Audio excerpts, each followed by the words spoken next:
à tous. Je suis ravie aujourd'hui d'accueillir Betty, avec qui j'avais vraiment envie d'échanger. Oui, moi aussi. Enfin, je suis vraiment ravie. Merci beaucoup, Nandina, d'avoir pensé à moi et de me permettre de pouvoir partager des choses quoi, qui nous plaisent, qui peuvent aider aussi. Oui. Alors, avec Betty, on s'est rencontrés il y a un peu plus d'un an maintenant. Ça s'est fait lors des rencontres des publications d'exploration, que j'appelais encore hypnose à l'époque, parce que voilà. Mais de mes propres séances où on allait explorer certaines choses qu'on ne savait pas forcément, puisque c'était ouvert. Hein, donc, on laissait les portes ouvertes à ce qui se présentait. Et j'avais vraiment envie de présenter Betty déjà et de partager avec elle ce moment. Et de vous le partager à vous aussi, parce que ça a été vraiment une très belle rencontre. On a beaucoup échangé aussi. En fait, on ne sait pas tout l'une de l'autre, mais en tout cas, on aime ce partage entre nous. Et voilà, je la remercie pour ce moment-là. On se présente souvent, voilà, hein, on se présente, on se dit ce qu'on fait. Mais aujourd'hui, je vais laisser Betty se présenter à sa manière. Et ça me va tout à fait. Oui, voilà. En fait, Anandina et moi, on s'est rencontrés parce, enfin, ce qui nous a mis en lien, c'est l'hypnose transpersonnelle, parce qu'elle a fait cette formation-là pour devenir praticienne en hypnose. Et moi aussi, j'avais fait cette formation en ligne et je l'ai repérée, je l'ai vue, parce qu'en fait, cette formation, elle est filmée. Et donc, on voit les personnes qui sont initiées à cette formation d'hypnose. Et c'est comme si on était dans la salle. D'ailleurs, je trouve ça très, très bien fait, d'ailleurs. Et donc, j'ai repéré Anandina et d'autres personnes aussi. J'ai senti tout de suite une connexion avec deux personnes en particulier et Anandina en faisait partie. Et je me suis dit, il faut vraiment que je lui envoie un petit message pour lui dire, parce que j'ai vu aussi ces petites publications sur Instagram et ça me parlait, la manière dont tu présentais le quotidien dit de manière simple et authentique. C'est quelque chose qui m'a parlé et je me suis dit, bon, vas-y, prends ton courage à deux mains et envoie-lui un vocal pour lui dire que j'apprécie ce qu'elle transmet, ce qu'elle partage et ça m'inspirait. Et voilà, c'est comme ça qu'on a eu la première connexion toutes les deux. Et je te remercie d'avoir fait ce pas, parce que des fois, on n'ose pas. Tu as eu l'élan et c'est très bien de t'être écouté à ce moment-là. Je pense que c'est aussi Ouais. une richesse. C'était d'ailleurs un apprentissage, oui, de t'envoyer aussi ce message parce qu'en retour, tu m'as dit que tu étais contente de rentrer en contact avec moi et ça t'a fait aussi du bien parce que, alors ça c'est aussi important, c'est ne pas hésiter à oser dire quand quelqu'un nous inspire en fait. Et donc je l'ai fait et en fait, je me suis dit, mais en fait, il faudrait peut-être que je le fasse un peu plus. Quand je vois quelqu'un m'inspire, quand quelqu'un je trouve rayonnant ou vraiment à y aller quoi. Et Oui. donc, voilà. En fait, c'est un petit cadeau, une petite perle qu'on met sur le chemin. Et parfois, ça tombe pile poil au moment où la personne en a besoin, ou des fois, ça résonne juste parce que nos énergies se rencontrent. Et puis, moi, je sais que après, j'avais regardé un petit peu ce que tu faisais. Et voilà. Moi, je t'ai connue du coup sous le nom de Plume Tambour sur Instagram.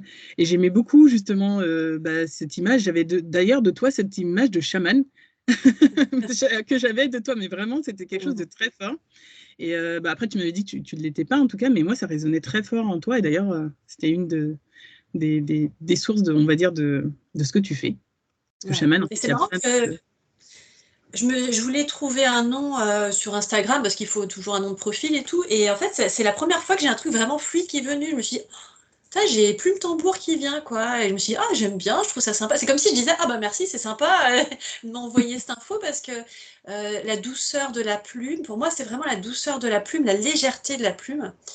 Et puis le tambour, le cœur. Boum, boum, boum. Betty, En fait, moi, je vais refaire battre mon cœur de plus en plus, il va battre de plus en plus fort et ma vie sera de plus en plus légère. Et en fait, j'ai envie de partager les diverses éclosions que je peux avoir dans ma vie et le dire avec des mots le plus simple possible pour qu'on puisse avancer ensemble dans le partage, en fait.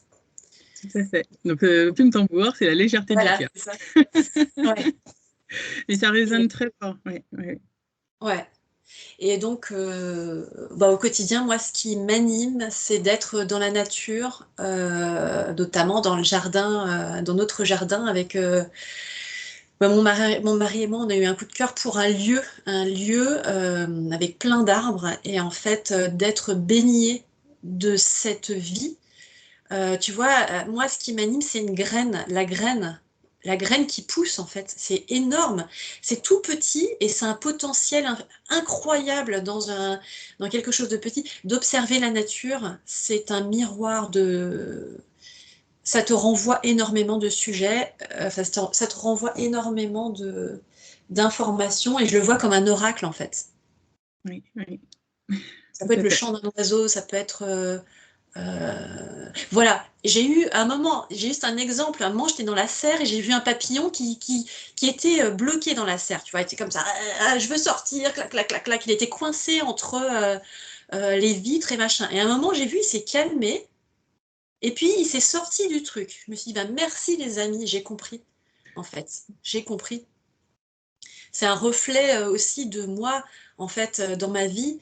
Au lieu d'être paniqué, partir dans tous les sens, de pas savoir ce que tu veux faire, machin, déjà apaise-toi. Apaise-toi, et le chemin, il va se dérouler seul, quoi. Donc c'est au quotidien, c'est plein de petits messages comme ça, quoi. Et justement, tu partages plein de petits messages sur Instagram. Moi, je sais que ça me... Voilà, on tombe toujours sur ce qu'il nous faut. Moi, ça résonne, hein. Parfois, tu as des choses... Je trouve ça très poétique, très simple aussi. Et en Mhm. même temps, peut-être très ordinaire pour certains, mais en même temps, on a une Ouais, vie ordinaire, en fait.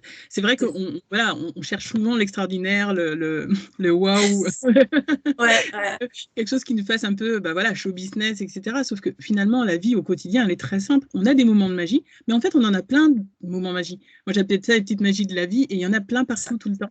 Mais on ne les voit exact. pas comme telles, Ouais, pas ça peut toujours. être, mais c'est délirant, c'est des fois juste couper un légume, tu le coupes d'une autre manière, tu te dis, mais quelle beauté, mais c'est...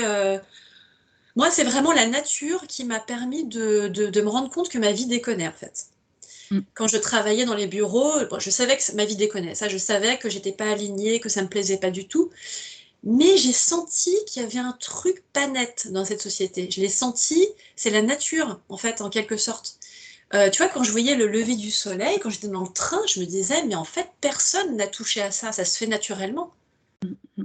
Et c'est merveilleux, c'est magnifique. Je me disais, ça déconne. Même, tu vois, comme je disais, tu cuisines. Quand tu cuisines, tu regardes un chou romanesco, regarde la beauté d'un chou romanesco, c'est hypnotique. Et en fait, moi, au quotidien, on me donnait des dossiers, je me disais, ça n'a aucun sens. Je peux même pas expliquer à mon enfant ce que je fais. C'est compliqué. Mm. Compliqué parce que c'est pas, c'est, on fait des détours, on complique la vie, Mm. alors que la nature, elle se prend pas la tête, quoi. Et elle est d'une harmonie incroyable. Alors, bah, justement, j'allais partir de ça, de ton parcours, pour savoir bah, comment tu en étais arrivé à justement faire de l'hypnose, t'ouvrir à la nature et bah, à ce que tu en es aujourd'hui, puisqu'on sait, hein, c'est un cheminement et que tu n'as pas fini, ça continuera encore C'est après. ça, c'est vraiment sur son chemin, ouais, c'est ça. Et je te remercie vraiment de partager tout ça. Ouais, merci à toi, merci. Alors l'hypnose, donc voilà, j'ai quitté mon travail à la Défense, j'ai ouvert 2 entreprises, donc j'ai arrêté le conseil en écologie, j'étais conseillère en écologie pour la deuxième entreprise. Et donc en fait, il y a eu le confinement, il y a eu cette période où il y a certains métiers où c'est compliqué, tu peux pas l'exercer alors que tu es confiné. Et là, moi, en fait, je tenais des stands, des ateliers où j'expliquais comment on pouvait remettre de la créativité dans sa vie, et ça permettait en même temps d'être plus en harmonie avec la nature, avec le vivant. Voilà, donc ça peut être du compost ou je sais pas quoi. Et en fait, donc j'étais chez moi, enfermée, comme tous les Français. Et au final, bah, tu vois qu'il y a les grues, tu vois que tout le béton qui s'écoule dans la ville, et en fait, je me sentais mais clairement oppressée en fait. Plus Alors, je vais vraiment parler de tout parce que c'est comme ça qu'en s'en partageant des choses intimes qu'on arrive chacun à faire cet effet miroir, d'avoir des compréhensions. Moi, il y avait le côté, il y avait ma mère en fait qui était assez, qui avait un certain mal-être et qui venait beaucoup, soit par le téléphone ou soit en venant me voir en me disant ça va pas, ça va pas, ça va pas. Et ça faisait des années que ça traînait cette histoire. Et donc c'était comme une oppression générale. Il y avait le côté, bah ouais, intrusion. Et aussi, même ce confinement, je l'ai vu comme une intrusion dans mon royaume intérieur, en quelque sorte, dans ma liberté, en fait. Je me sentais complètement envahie, en fait, dans ma liberté, dans mon expression, dans ma vie d'être humain, en fait. Et donc, bah, c'est là, ça faisait quelques années déjà avec mon mari qu'on voulait déménager, quitter l'Île-de-France. Et là, bah, c'était le moment, quoi. C'est le moment de quitter ce poids familial et d'aller goûter à plus de nature. Et mon mari aussi m'expliquait, mais mes enfants, ça me fait mal au cœur de me dire qu'ils peuvent pas voir les étoiles le soir dans le ciel, quoi. Et tout le temps rose, orangé dans la nuit. Tu vois pas les étoiles. Et moi, c'est vrai que c'est quelque chose que j'avais pas encore vécu dans ma vie. Donc, c'est comme s'il n'y avait pas forcément de manque. Mais lui, il a vécu à la campagne et il me disait, bah, moi, je sais ce que c'est qu'un ciel étoilé. Et en fait, je suis vraiment embêtée que mes enfants ne le vivent pas. Donc, bref, on est parti vivre en Bretagne. Et en fait, ce qu'on cherchait en premier, c'était un jardin, en fait, avant la maison. On voulait une petite maison, mais ça, on n'a pas trouvé. Là, on voulait une petite maison et un grand jardin. Mais il se trouve souvent, les petites maisons, il y a eu souvent une extension.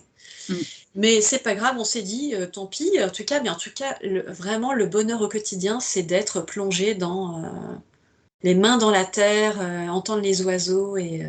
Et du coup, j'ai oublié ta question, désolée, je pars un peu dans tous les sens. Bah, en fait, c'était comment justement tu en étais arrivé à. On parle souvent d'éveil, mais je pense que c'est peut-être pas. Enfin, peut-être éveil à soi, peut-être qu'on pourrait dire ça plutôt qu'éveil, voilà. Mais éveil à soi, à son écoute. Donc, tu es parti de la défense, tu as quitté ton travail, tu allais en Bretagne. Comment tu l'avais senti? Du coup, tu as senti cette intrusion, tu disais. Comment tu t'es, on va dire, déconnecté de ce monde, de ce système, on va dire, un peu automatique, dans lequel on est tous un peu plongés à un moment, hein, de toute façon. Hein. On va à l'école, ensuite, quand on a fait les études, on trouve un travail, quand on a trouvé un travail, on pense aux vacances, et quand on pense aux vacances, au week-end, aux jours fériés, on pense à la retraite. Enfin, bref, c'est assez automatique, mais finalement, c'est comment on jouit, oui, de cette vie, de ce plaisir de vivre. Alors, moi, je vais faire juste un petit retour en arrière, comment ça s'est passé, plutôt où ça a commencé à déconner, en fait. Voilà. C'est quand j'étais ado, voilà, quand j'ai quitté le collège, je savais que je voulais travailler dans l'art. Je savais que j'allais utiliser mes mains pour créer. C'était la créativité qui m'intéressait. Ça aurait pu être de la mosaïque, ça aurait pu être la maroquinerie, ça aurait pu être n'importe quoi. Je savais que ce serait dans l'art, dans le dessin, je sais pas quoi. Et en fait, donc ma mère m'a emmenée voir une conseillère d'orientation. Je pensais que selon mes besoins à moi, elle allait me proposer un panel de différents métiers en lien avec l'art. Il se trouve que c'est cette femme, je pense qu'elle y avait toutes ses bonnes intentions, j'imagine. Là, il me vient l'expression « l'enfer est pavé de bonnes intentions ». Je pense qu'elle était pleine de ses propres peurs et elle les a diffusées sur ma mère et sur moi. Et ce qui a fait écho à ma mère qui est pleine de peurs elle-même et qui ont été transmises à moi également. Ces peurs-là que j'ai nettoyées au fur et à mesure. J'en ai encore bien entendu, mais il y a un beau nettoyage après, par la suite. Bref, cette dame, la conseillère d'orientation, nous a dit, bah écoutez, il y a du chômage. Le chômage. Ce que tu me dis, toi, Betty, en gros, bah, c'est que tu veux faire quelque chose d'artistique, mais c'est pas ça qui va payer. Tu vas pas vivre de ça. Voyons l'expression, tu vas pas vivre de ça. Et elle m'a dit, ça, c'est un loisir. Ce sera le week-end si tu en as envie. Mais non, non, ce qu'il faut faire, c'est pour une femme, c'est le secrétariat, quoi. Elle m'a dit, tu auras toujours un métier. Et elle m'a dit aussi, si tu te maries, imagine tu te maries avec un homme et puis qu'à un moment, bah, vous vous séparez. Eh ben, au moins, tu auras un métier, tu seras secrétaire. Donc voilà, c'était plié. C'était plié. Alors, en fait, c'est vrai que d'un côté, c'est dommage parce que on se coupe de nos aspirations. On le sent hein, déjà à l'enfance, à l'adolescence. On sent déjà qu'il y a des choses qui nous animent, même si on Ouais, ne sait pas forcément mettre les mots. On sait le faire. On sait qu'on aime prendre plaisir à le faire. c'est Et ça. c'est vrai que quand on commence à nous formater en nous disant, mais non, rentre dans ce moule-là, ce sera mieux pour toi finalement. Oui, secrétaire, c'est un beau métier, hein, très bien, mais là, c'est parce qu'il m'attire, moi, personnellement. Ah Mais non, à ce pas du moment-là, tu n'avais pas d'autres possibilités. En tout cas, quand on est jeune, on ne sait pas tous les métiers qu'on peut faire. C'est Ou sinon, il ça, faut faire ses propres exactement. recherches. Alors, à l'époque, voilà, mais J'avais commencé à faire mes recherches. J'ai vu des écoles. Tu vois, j'ai acheté moi-même je crois que c'était Phosphore ou je sais plus quoi. Il y avait un magazine sur les divers métiers. J'avais mis mes petits onglets là pour dire il y avait des écoles d'art à Paris. Tu vois, je me voyais déjà prendre le métro et tout. J'avais déjà vu le truc. Et donc, il y a la confiance aussi vis-à-vis de ses parents. Ma mère, elle me disait, bon, bah, ce sera plutôt ça. Et puis, j'avais quand même déjà eu cette peur. Je veux dire, ça faisait écho à des peurs qui étaient déjà en moi, déjà aussi. Je me disais, bon, bah, euh, enfin, bon, voilà, ça. Voilà, donc le début de mon parcours, c'était ça. Et donc, j'ai commencé à faire un BEP secrétariat. Après, je me suis dit, bah, il faut enchaîner, on ne peut pas faire autre chose. Donc, après, c'était bac, BTS. Et après, je me disais, ma seule porte de sortie, c'est-à-dire le seul truc qui pourrait donner du bien, c'est une maison que je pourrais acheter, en fait. Tu vois? Je me suis dit, au moins, je serais malheureuse de mon travail, mais quand je rentrerai chez moi le soir, je voulais une cheminée. Je préfère. Je dis tous les détails, c'est très terre à terre, mais je voulais avoir un feu. En fait, je en même voulais temps, voir le feu. c'est très impactant parce que là, tu viens de dire, en fait, tu pouvais être malheureuse, mais en ayant un chez toi. Finalement, quelque part, je pense que tu n'es pas la seule à être. On s'oublie à certains moments et on passe à côté un peu de notre vie, de ce qui nous fait vibrer finalement. Et on se dit, ben, bon, bah voilà, dans tout ça, au moins, j'aurai un petit peu ça. Ouais, c'est ça. Je me disais au moins, bah, j'aurais ma cheminée. J'imaginais aussi un chat. Je me suis dit, j'aurais mon chat, je pourrais le caresser. J'avais la vingtaine, là, je me voyais déjà comme ça. Mais je me disais, au moins, c'est un peu de réconfort dans ma Mm. vie. Sauf que, alors attention, le truc auquel j'avais pas forcément pensé, c'est que il y a le crédit, bien entendu, et ça parlera à beaucoup de gens. Mais il faut la payer ta maison, en fait. Il faut la payer ta maison. C'est-à-dire que c'est ce mécanisme et aussi le CDI, le fameux CDI, la sécurité, tu vois, c'est vraiment quelque chose qu'on. euh, Oui, on nous vend la et, sécurité. Oui. Et donc voilà, j'ai obtenu mon CDI, j'ai obtenu le métier qui me permettait de payer cette maison. Sauf qu'une fois que tu l'as, tu es content, tu te sens en sécurité en quelque sorte, mais t'es pas en sécurité à l'intérieur. Mm. C'est ça que j'ai compris après. C'est que la Oui. sécurité, c'est pas le CDI, c'est pas la fameuse maison, c'est pas ça qui va t'apporter, en tout cas, ouais, cette sécurité intérieure. Parce qu'il y a la tristesse quand même au quotidien. Eh oui, je pense qu'on cherche tous une sorte de sécurité. Moi aussi, je suis passée par là, hein. Moi aussi, j'ai pensé DDI, etc. Et en même temps, c'est vrai que finalement, le CDI, ça fait pas, parce que si on est dans un endroit qui nous convient pas, où on est malheureux comme les pierres, ou même on peut déprimer ou arriver jusqu'au burn-out, bah, finalement, notre vie, on l'aura passé à quoi? Être malheureux, et finalement, on ne sera pas écouté dans ce qui nous plaît. Et à ce moment-là, je pense que c'est ça aussi qui fait qu'on s'éteint petit à petit, jusqu'à C'est ce qu'on ça. ait des déclics. Si on Ouais. a la chance d'avoir ce déclic ou de saisir ces synchronicités, etc., qui font qu'on se dit, ah non, mais là, ça va pas, en fait. Il y a quelque chose qui. Ouais. Comment t'en es Bah, moi, le arrivé à ça? message était. Pardon? Justement, j'avais demandé comment t'en étais arrivé à ça et t'allais commencer. Moi, les messages étaient très clairs au quotidien. C'est certain que quand je me réveillais le matin, bah, c'était le dégoût de la vie, quoi. Vraiment, c'est pas comme si c'était je m'ennuie au travail. Je pense qu'il y a beaucoup de gens, c'est de l'ennui. Et déjà, l'ennui, c'est très dur à vivre. Mais moi, je le voyais vraiment. Alors là, c'est paraître violent, mais c'est un fait. Je le voyais comme un viol. C'est-à-dire, j'y allais, alors moi, j'avais eu la métaphore, c'est comme si j'étais mariée à quelqu'un un millionnaire ou je sais pas quoi, et que j'acceptais, sous prétexte de confort, de rester avec un homme que je n'aime pas en fait. C'était dégoûtant en fait. J'y allais, mais pas heureuse. Enfin, malheureuse, ouais. Enfin, disons les choses clairement, quoi. Et tout ça derrière, faut aller creuser derrière. Tu te rends compte en fait que c'est aussi pour apaiser ta famille. Parce qu'elle a peur pour toi. Et en fait, elle est contente. Elle se dit, bon, ma fille, elle a un CDI, elle a un travail quand même que je suis quand même fière de dire ça à mes copines, que ma fille, elle a ça et tout. Et puis toi, à côté de ça, tu te dis, mais en fait, je peux pas faire autrement parce que on en parlait toutes les deux. Ben, tu vas sur Pôle Emploi, tu regardes les métiers qui s'offrent à toi. Ben, franchement, c'est très limité. Et Mm. je me disais, mais je suis prise au piège en fait. Si je veux, par exemple, devenir fleuriste, déjà, c'est des horaires avec mes enfants, c'est particulier. Et puis, faut avoir le diplôme, Mm. l'expérience. Mm. Et donc, je me suis moi-même limitée et maintenant, je me rends compte qu'il y avait des solutions. J'aurais pu vendre ma maison, j'aurais pu habiter dans un petit studio, mais je me serais sentie. Mais tout ça, c'est des expériences. Je le vois maintenant comme quelque chose de précieux, en fait. Oui, et en plus, c'est parce qu'on nous vend comment dire, le rêve idéal qu'on nous vend, c'est celui de la maison, du chien, de la Ouais, famille. l'évolution. Voilà. Et pour certains, c'est presque rétrogradé, régressé que d'aller vers un Voilà. petit studio ou de partir en voyage avec une caravane. Pour certains, ça veut dire que tu n'as pas d'argent parce on a beaucoup misé sur justement cette apparence qui permet de dire bah, tu es riche, tu as une voiture, etc. Du coup, tu es riche, entre guillemets. Mais de quelle richesse on parle en fait? Ouais, c'est ça, exactement.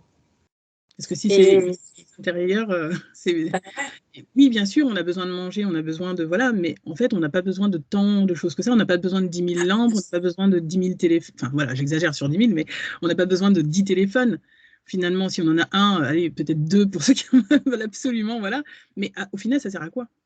bah, quand tu y penses, quels sont nos besoins primaires? On a besoin d'avoir un toit sur la tête, on a besoin de pouvoir dormir, que ce soit un minimum confortable, on a besoin de manger et on a besoin de connexion à l'autre, on a besoin de rigoler et puis de s'épanouir, de pouvoir euh, répondre à des envies.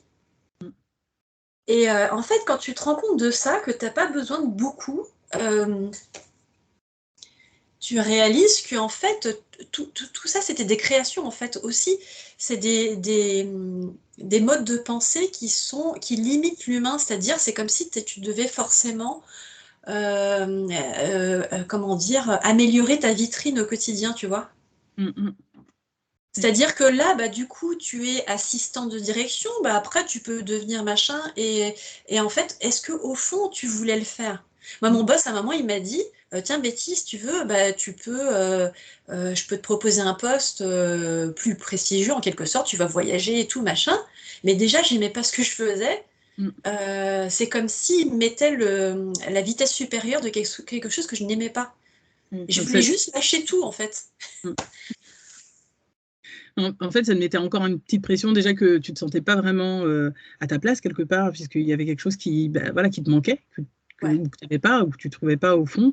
Et finalement, de te proposer ça, c'était bah, merci, c'est gentil, mais du coup, là. Ouais, non, non, non, ça, ouais, ouais, ouais. Et donc voilà. Alors moi, donc au quotidien, j'avais vraiment clairement l'information. Je savais très bien que ça n'allait pas. Donc quand on parle vraiment de viol psychologique en quelque sorte, c'est que vraiment tu sais que ça va pas. Donc Mm, c'est mm. pas comme une prise de conscience. C'est vraiment que je savais tous les jours de ma vie que ça n'allait pas. Et par contre, je pense que je suis arrivée à un moment. Alors, oui, c'est vrai, c'est que je sais ce qui a fait le déclic, c'est que j'ai rencontré mon mari, c'était mon collègue en fait à l'époque. Et lui, c'est un homme qui est vraiment assez sûr de lui et il a vraiment ce côté assurance et qui me faisait aussi rêver en quelque sorte. Je me disais, waouh, franchement, le gars, il est sûr de lui. Et puis en plus, c'était un peu comme un Robin des Bois dans l'entreprise. Il défendait, ça j'adorais, il défendait la cause humaine, tu vois. Si tu avais Mm, un employé qui se faisait humilier par le boss devant tout le monde, ben, il allait voir le patron. Il allait lui dire quand même, c'est pas très délicat. mm. On fait pas ça devant les autres, tu vois. Et donc, je le voyais faire ça. Et je me disais, punaise, mais moi aussi, je porte ça en moi. Et en fait, moi, par contre, ça sort pas. En fait, mon potentiel n'est pas du tout utilisé. En fait, je le déploie pas. Et en fait, donc voilà, à un moment, voilà, tous les deux, on s'est mis en couple. Et en fait, il a fait un effet miroir. Ça a fait un effet miroir. Et je me suis dit, mais en fait, je ne suis pas obligée de rester là. Mm. Et donc, je lui ai dit, bon, bah, je vais poser ma démission, quoi. Je lui ai demandé une rupture conventionnelle. Et voilà, ça a été accepté. Et c'est là le début du trajet, le début de mon parcours en gros, d'allègement, en fait, de nettoyage, d'aller voir.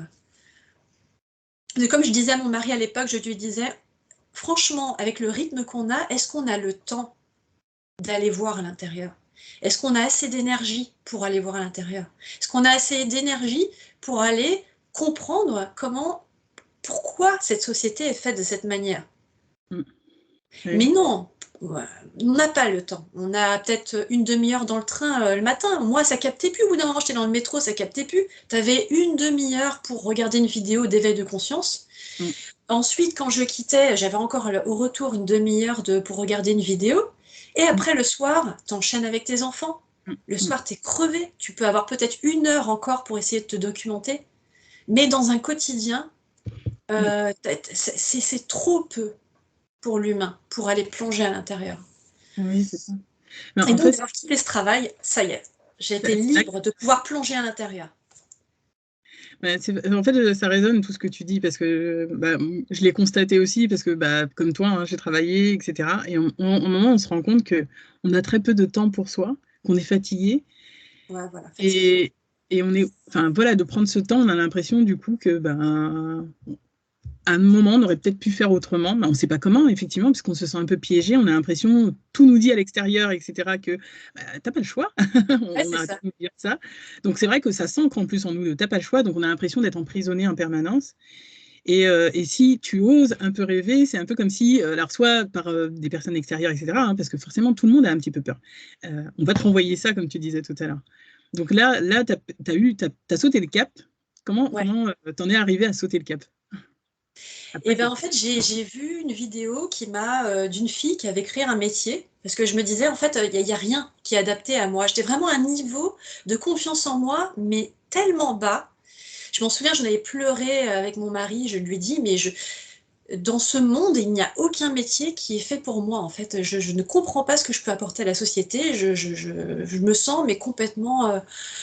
ça matche pas.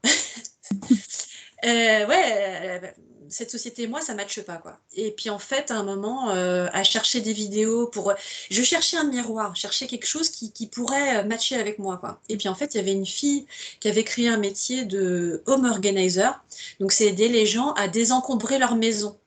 Désencombrer, parce que moi, en fait, justement, j'avais un métier qui me plaisait pas du tout, et pour compenser, j'achetais des vêtements, tu vois, j'achetais des fringues pour essayer de me sentir au moins bien dans ma peau. Et j'achetais du matériel aussi, électroménager, où je refaisais la déco de mon intérieur, de la maison. Mais en fait, j'avais pas pensé plutôt à l'intérieur de mon corps, de mes pensées. Et en fait, bref, pour revenir à ce métier, je me suis dit, c'est ça que je veux faire. Je veux aider les gens à désencombrer dans leur maison. Ils vont se rendre compte qu'ils pourront désencombrer aussi le côté psychologique. Ça mariait la psychologie au matériel, en fait. Donc, je l'ai fait je l'ai fait très peu de temps. J'ai même pas monté l'entreprise, en fait, en quelque sorte. C'est que je l'ai fait chez une connaissance. Et je me suis rendu compte que ça me plaisait pas, en fait, en quelque sorte. C'était trop... ça me plaisait pas. Et donc, après, peu de temps après, j'ai vu un autre métier qu'une femme a créé, pareil. C'est donc conseiller en écologie. Et ça commençait beaucoup plus à me parler. Parce qu'en gros, elle travaillait de chez elle. Donc déjà, ça me plaisait. Et elle, en fait, elle cultive ses fruits et légumes dans son jardin. Et donc, elle montre plein d'astuces pour remettre de l'harmonie dans un habitat, en fait, en quelque sorte. Donc, pour moi, c'était une porte d'entrée vers plus d'authenticité, plus de remettre du sacré dans son quotidien. Tu vois, rien que de faire du compost, quand je le faisais chez moi, du peu de jardin que j'avais, le jardinet, j'avais quand même le compost. Et quand je mettais les mains dans la terre et que je voyais les vers de terre, vraiment, ça m'a créé quelque chose à l'intérieur comme vraiment, j'ai senti une puissance en moi, je ne pourrais pas t'expliquer. C'est comme si j'avais donné la vie Oui. dans cette poignée de terre.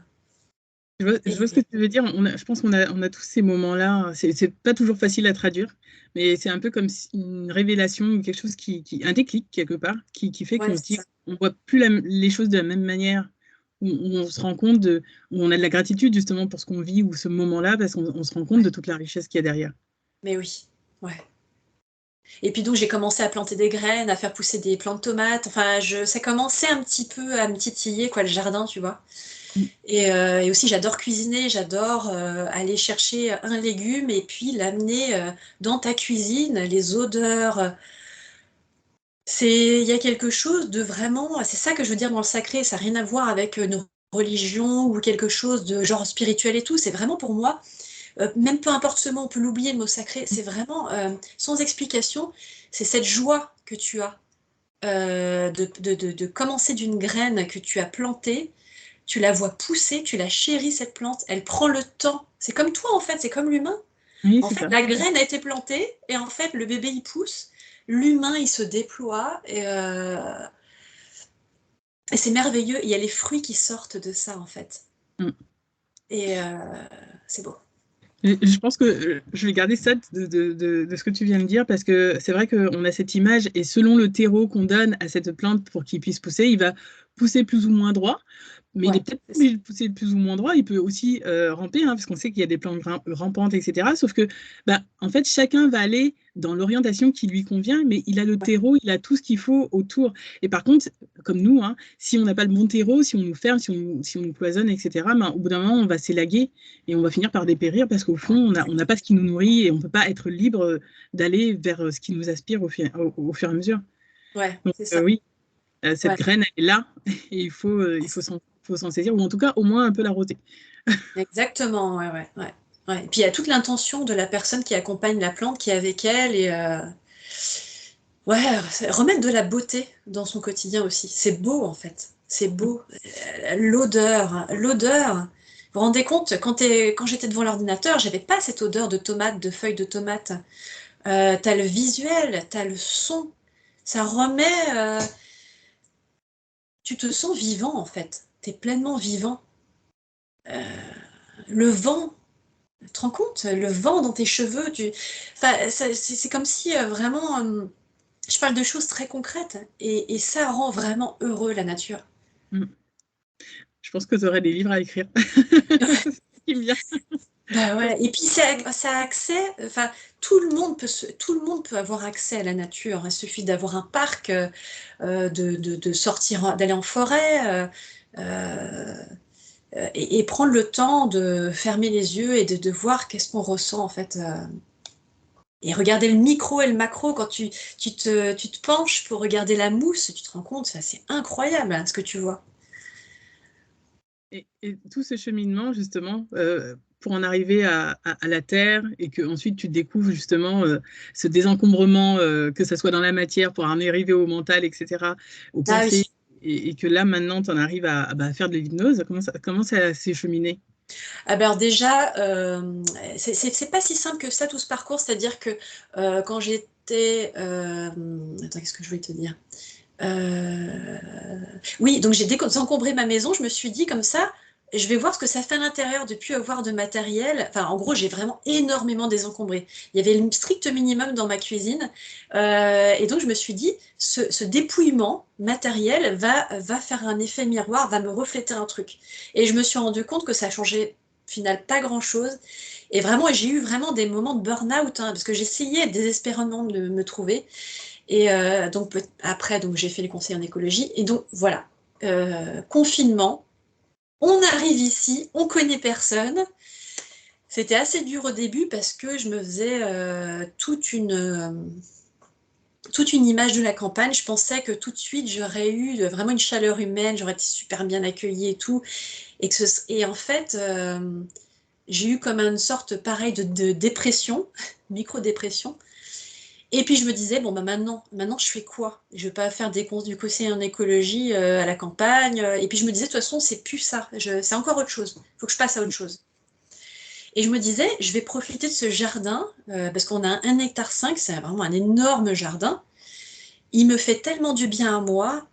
Et je voudrais ouvrir le terrain pour permettre à des gens qui se sentent comme moi, je l'étais complètement déconnectés de moi, de pouvoir se reconnecter à ses sens. Que ce soit, ouais, tout, comme je disais, tous les sens en fait. Et je me suis dit, bah non, c'est pas encore ça, parce que du coup, il faudrait l'ouvrir le week-end.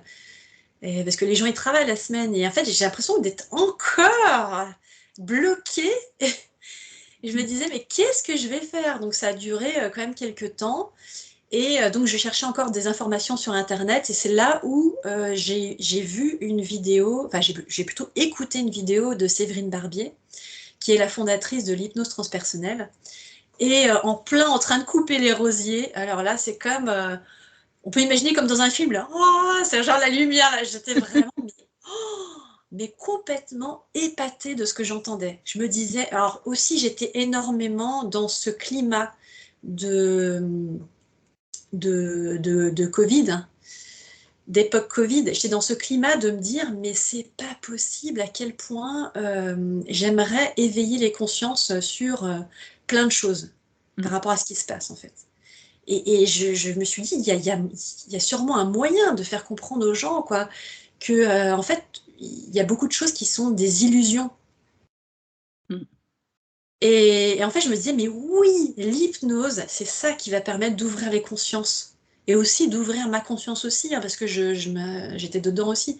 Il y a Mm. beaucoup de choses qu'il fallait que je comprenne. Mais, Alors, il y en a beaucoup qui ne savent pas forcément c'est quoi. Alors, ceux qui suivent ma chaîne ou ce que je fais, ils savent un petit peu ce que c'est. Mais c'est vrai que pour beaucoup, l'hypnose, c'est justement quelque chose où on te conditionne, où on te met dans une autre bulle. mais en fait, pour moi, l'hypnose, j'y pensais même pas à l'époque. Enfin, c'était pas un sujet pour moi, quoi. Franchement, l'hypnose, voilà. Et je sais même pas pourquoi Ah, ça doit être le titre qui m'a interpellée, en fait. Mais en fait, l'hypnose, c'est ça, c'est tout simplement accéder à un état. D'ailleurs, on est chacun dans cet état plus ou moins profond dans la journée. Ça peut être, je sais pas moi, quand on conduit à la voiture, qu'on rentre chez soi, ben en fait, on sait exactement quel trajet prendre. Donc, on est vraiment dans un état. En fait, c'est des ondes cérébrales. On est juste dans l'onde cérébrale. Ben, voilà, selon là où on va être, on va aller.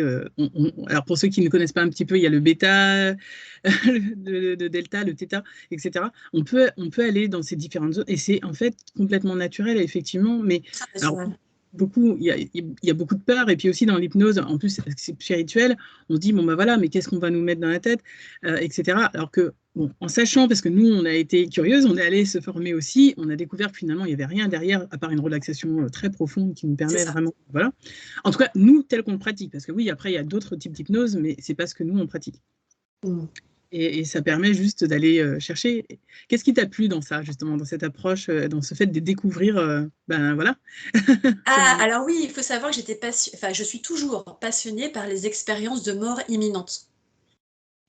C'est un sujet ultra passionnant parce que moi j'avais envie de le transmettre, ça de dire mais attendez, mais je suis sûre qu'il y a énormément de gens qui ont vécu ça et en fait les gens ils doivent pas oser, ils n'osent pas en parler parce qu'on passe encore pour des fous et que tout ce qui est dans l'invisible n'est pas pris au sérieux. Il y a encore beaucoup de gens qui ont besoin d'être rassurés, de toucher pour pouvoir. Et aussi, il y a la validation de la science aussi, hein. C'est Oui. aussi ça. Et, C'est vrai que c'est quelque chose qui est assez surprenant parce que autant aux États-Unis, notamment en Angleterre ou en Amérique, c'est des sujets qui sont extrêmement ouverts. Dans d'autres sociétés, ça existe, hein, c'est clairement ouvert, il n'y a pas de souci dessus. On en parle, il n'y a pas de tabou. Et c'est vrai que ici, dans notre société en française, c'est plus compliqué parce qu'on a justement ce côté scientifique, on veut valider, on veut rechercher, etc. Moi, je sais que j'ai commencé des explorations comme ça. C'est-à-dire que moi, l'hypnose, à la base, même si j'ai été formée, je me disais, mais est-ce que ça marche vraiment? Je suis quelqu'un qui teste. Je teste énormément avant de pouvoir me dire, ouais, oui, ok. Et il y a des choses que, en testant, je me suis dit, bon, clairement, alors moi, j'avais déjà fait ma première séance avec Séverine, et là, clairement, il y avait des choses, je m'étais déjà dit, bon, voilà. C'est quand même un peu, oui, ça sort des sentiers battus, en tout cas, de même moi, parce que moi, je suis plutôt, en plus, à la base, enfin, il y a quelques temps, je ne pensais pas que j'étais hypnotisable dans le sens où moi j'ai fait de la sophrologie au début et je partais pas facilement parce que j'étais très dans le mental. C'est-à-dire que je regardais et je me disais mais voilà, on est en train de faire des mouvements, mais à quoi ça rime? Les gens vont nous regarder à l'extérieur, etc. Et je me disais mais si on nous voit de l'extérieur, voilà, les gens, voilà. Il m'a fallu énormément de temps avant de lâcher justement le mental de plus en plus, de plus en plus. Et c'est vrai que quand j'ai fait, alors moi c'est pareil, quand j'ai fait ma séance d'hypnose, je voulais pas aller voir ce que c'était que l'hypnose. Je voulais pas avoir d'idées préconçues dessus. Et c'est vrai que quand on explore, en plus, après la formation, j'ai continué d'explorer, Il y a des choses qui m'ont été dites qui étaient assez étonnantes, que moi-même, j'aurais pas dit, etc. Et c'est là, en fait, qu'on en arrive à un moment à se dire, OK, bon, là, il y a quand même quelque chose de beaucoup plus grand que nous, même s'il y avait des choses, ça commençait déjà à s'ouvrir, puisque, voilà.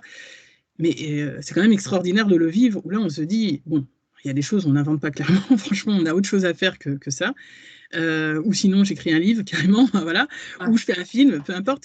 Mais voilà, je ne vais pas m'amuser à aller faire ça pour le plaisir. Et c'est vrai que quand on découvre des choses qui ne sont pas tangibles, des énergies, des êtres qu'on ne connaît pas forcément, qui nous apparaissent en séance, etc., on est assez bluffé. Ouais, c'est ça. Bah ouais. Bah moi, ce qui m'avait bluffé, c'est ça, c'est d'avoir autant de descriptions d'une autre vie, en fait, en quelque sorte. La personne, elle pouvait se décrire ses vêtements, décrire ses ressentis. Et pour moi, c'était une porte d'entrée sur l'histoire, en fait. La réelle histoire, parce que j'ai toujours en moi le fait que je me dis, à l'école, tu as des livres d'histoire qui ont été écrits par des gens, des hommes, et, et qu'est-ce qui me dit que c'est la réelle histoire? Et puis c'est une partie de l'histoire. Et est-ce qu'elle est vraiment si juste que ça? Donc je me disais que l'hypnose est un moyen d'accéder à des informations, aux ressentis et ouais, à cette conscience globale. Ouais, enfin j'ai plus le mot, mais cette conscience ouais, globale, on peut dire quoi. Oui. En fait, c'est rigolo ce que tu dis sur l'histoire, parce que moi, je sais que quand j'ai commencé les explorations, je m'étais dit, bah tiens, ce serait rigolo d'aller voir. Alors finalement, je ne l'ai pas fait du tout, mais je m'étais dit, tiens, ce serait rigolo d'aller voir des moments de l'histoire pour voir si c'était vrai, comment tels personnages l'auraient vécu, etc. Bon, finalement, je suis allée sur autre chose, mais ce côté historique, parce que bah voilà, moi j'aime l'histoire, et du coup, c'est aussi pour ça que quand Gabriel parlait de l'histoire, je me disais, bah moi j'aime bien l'histoire. Il me disait, bah l'histoire, c'est pas important, c'est de garder, le plus important, c'est de garder quelque part le fond pour ne pas retourner dans des choses graves qu'on a vécues, C'est ça. etc., voilà, hein, qui ont fait l'histoire telle Les qu'on la connaît en tout cas. enseignements. Mm. Exactement.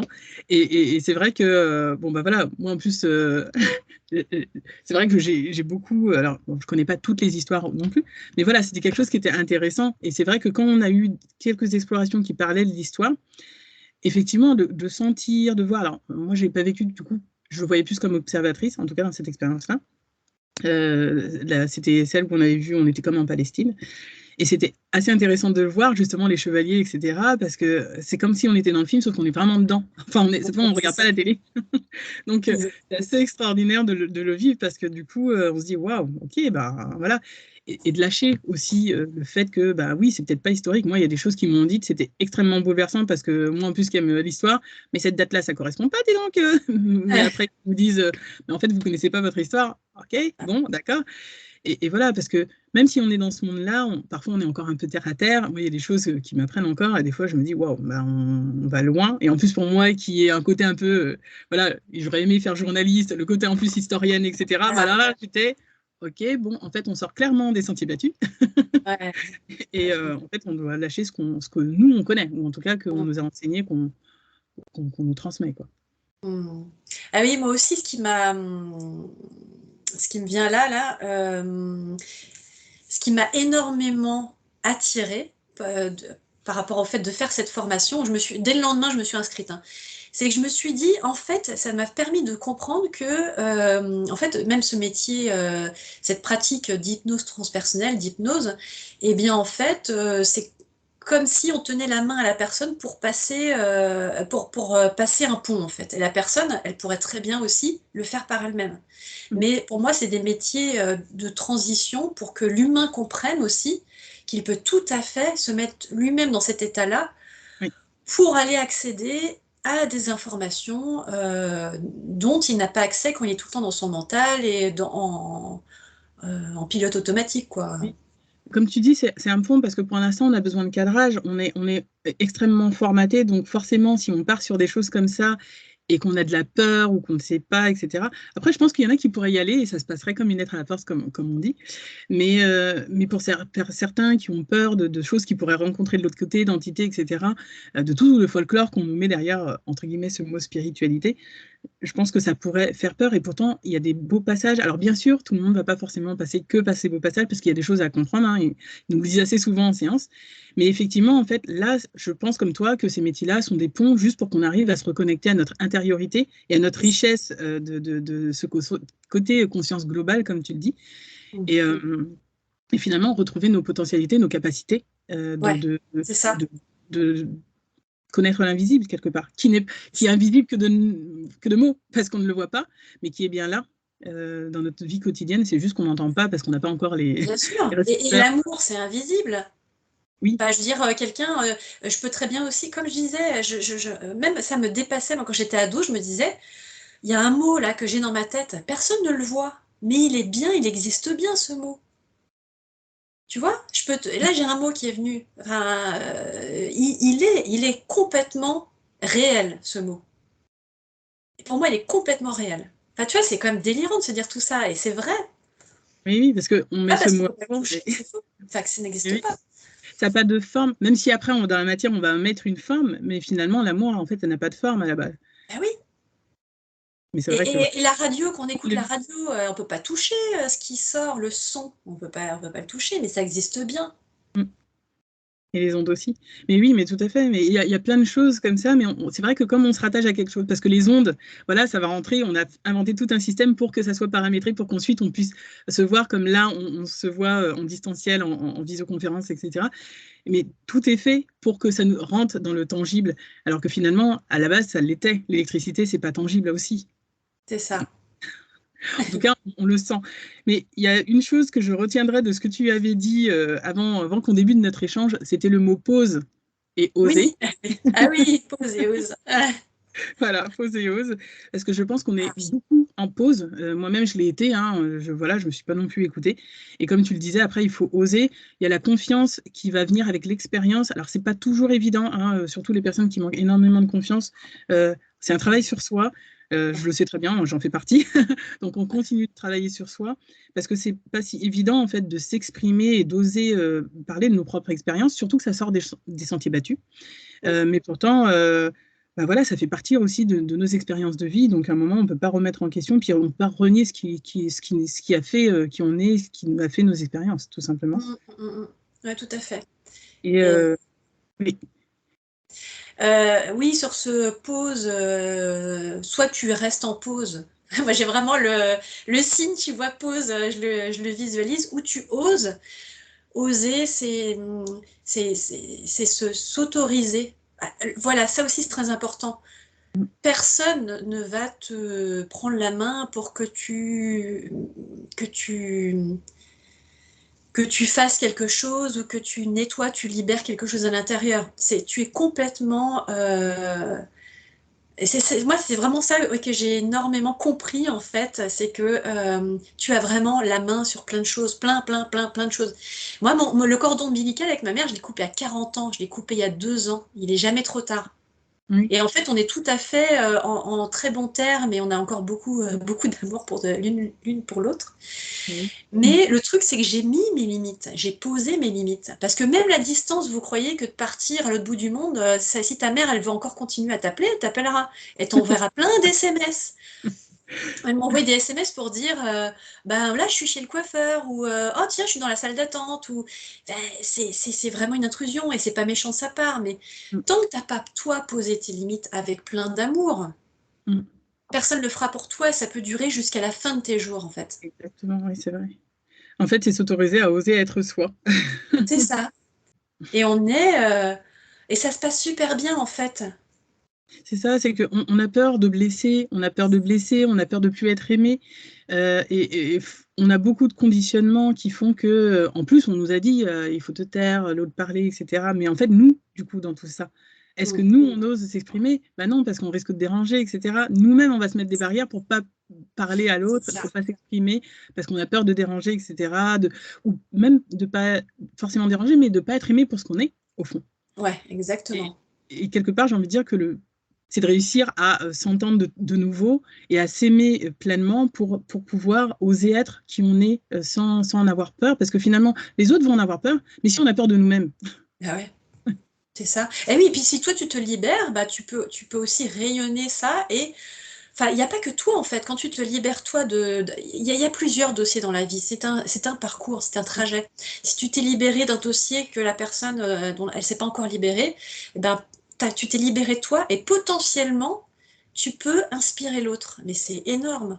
Oui, parce qu'en fait, ça fait écho. Toi comme moi, on a eu aussi des personnes qui nous ont permis de nous ouvrir, que ce soit dans notre vie réelle, que ce soit des podcasts, que ce soit des vidéos, et qui nous ont permis de faire le cheminement et de faire ce qu'on est en train de faire aujourd'hui, c'est-à-dire de passer le relais, nous aussi, à d'autres qui vont aussi s'en nourrir. Et puis, ben voilà, ce qui émergera, ce sera aussi un beau fruit, quel que Ouais, soit le fruit, puisqu'il en faut de tout, puisqu'il y en a qui aimeront les oranges, d'autres les pommes, etc. c'est ça. Et il faut tout ça, parce que parfois, il y en a, ils vont aimer des fruits un peu exotiques, l'ananas, le kaki, etc.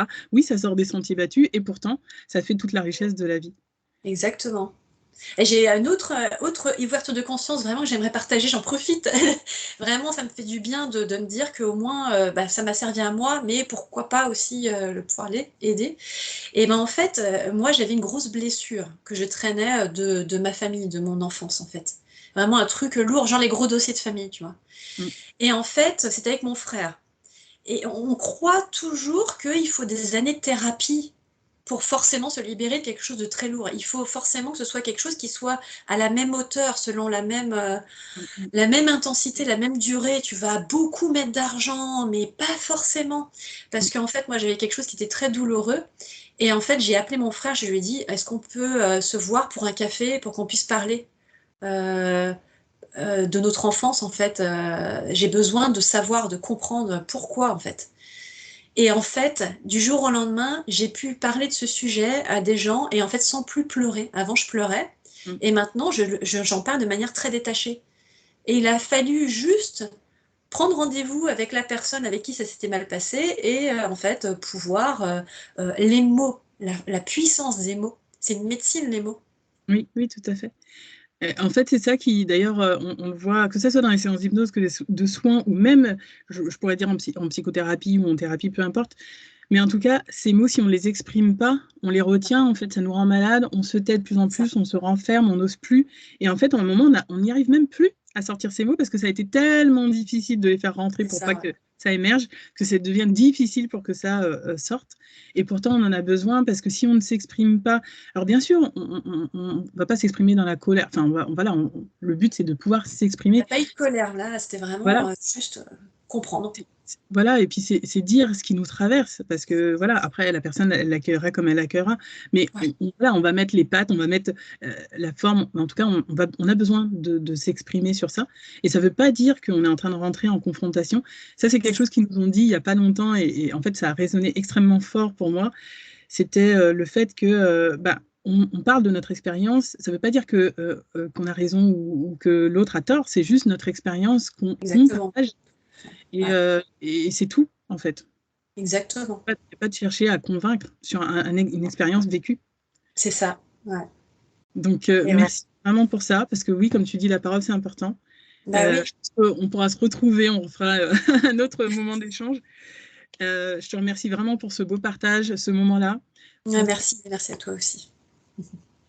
on retrouvera voilà, toutes les informations de Betty. Et Oui. ouais, est-ce que juste un petit appel pour les personnes qui veulent partager qu'ils ont vécu éventuellement une expérience de mort imminente. J'avais commencé à faire des petites vidéos de partage là-dessus. N'hésitez pas à me contacter sur Instagram au compte Plume Tambour.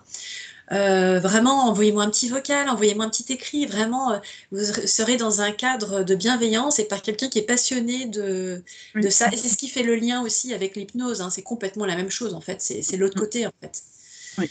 Et voilà, avec grand plaisir, je pourrais, comment dire, Partager. diffuser votre expérience, en fait.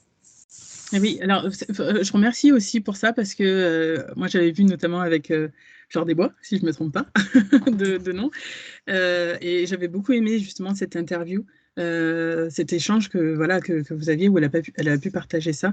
Moi, je remercie tous ceux que j'ai rencontrés sur mon chemin. Toi, tu en fais partie, qui font, bah voilà, hein, parce que toi, avec tes petits posts, tes réels, etc., tu contribues à tout ça. Et ça rentre beaucoup en écho, d'ailleurs. Je pense que les uns avec les autres, chacun, Oui. voilà, du groupe des raviveurs ou même des rencontres de vie. Mais voilà, je pense qu'on pourra se retrouver. En tout cas, je te remercie. Merci, merci Nandina, merci à toi aussi pour tout ce que tu rayonnes, tout ce que tu partages. Et ouais, c'est chouette. Donc, toutes les infos, vous les retrouverez, pouvoir retrouver Betty facilement. Et puis, je vous dis à bientôt. Et À passez bientôt. Ouais. une belle journée, une Salut. belle soirée. Au Ouais, revoir. une belle journée. À bientôt.